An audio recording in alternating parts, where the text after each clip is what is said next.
এটা পাহাৰীয়া এলেকা, জনবসতি খুব পাতলীয়া। কেইঘৰমান জনজাতীয় লোকেহে তাত বাস কৰি আছে। চহৰ নগৰৰ লগত এই ঠাইখিনিৰ বৰ এটা আহযাহ নাই। ইয়াৰ মানুহখিনি মূলতঃ পাহাৰৰ মাটিত কৰা খেতিৰ ওপৰতে চলি আছে। ৰিপৰ্টাৰ বিক্ৰম তাত উপস্থিত হৈ পৰিস্থিতিৰ বুজ লৈ আছিল। যোৱা নিশা এটা নৃশংস হত্যাকাণ্ডই জোকাৰি গৈছিল সমগ্ৰ অঞ্চলটো। প্ৰাপ্ত তথ্য মতে নিশা কোনো হিংস্ৰ জন্তুৰ চিকাৰ হ'ল ইয়াৰ এজন জনজাতীয় বাসিন্দা। বিক্ৰমে মোবাইলেৰে মৃতদেহটোৰ কেইখনমান ফটো ল'লে। দেহত বনৰীয়া জন্তুৰ নখৰ আচৰৰ চিন সুস্পষ্ট হৈ আছিল। মানুহজনৰ বয়স 40-45ৰ ভিতৰত হ'ব। বাঘজাতীয় কোনো জন্তুই ডিঙিটো কামুৰি আধা অংশ ছিঙি পেলাইছিল।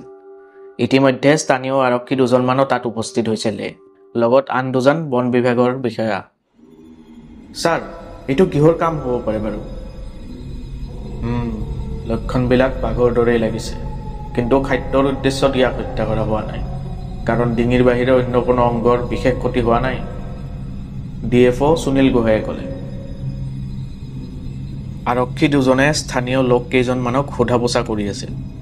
পৰিয়ালৰ লোকৰ মতে মানুহজনে নিশা কিবা এটা শব্দ শুনি বাহিৰত ওলাই গৈছিল চাবলৈ, আৰু তেতিয়াই তেওঁক আক্ৰমণ কৰা হ'ল।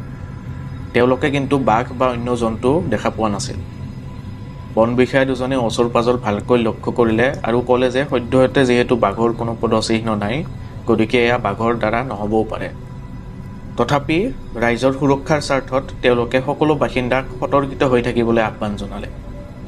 এনেতে বিক্ৰমে লক্ষ্য কৰিলে যে অলপ আঁতৰত দুজনমান মানুহে ফুচফুচাই কিবা কিবি কৈ আছিল।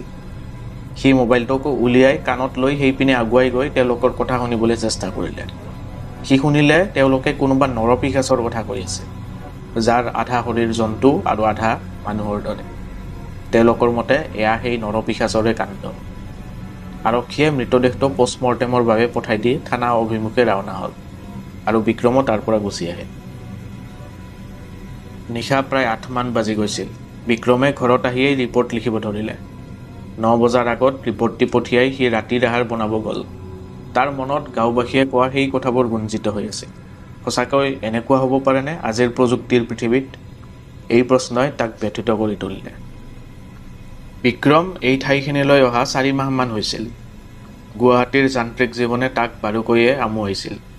সেয়ে প্ৰকৃতিৰ সৌন্দৰ্যৰে আবৃত এই ঠাইখিনিলৈ সি ঢাপলি মেলিছিল জীৱনৰ নতুন অধ্যায়ৰ সন্ধানত।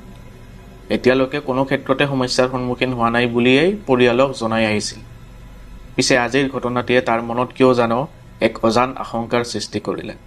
তাৰ 6ষ্ঠ ইন্দ্ৰিয়ই যেন বাৰ বাৰ ক'ব ধৰিলে, এয়া মাত্ৰ আৰম্ভণিহে, চিকাৰী আকৌ ভাঙি আহিব নিস্তব্ধ নিশাৰ অন্ধকাৰলৈ।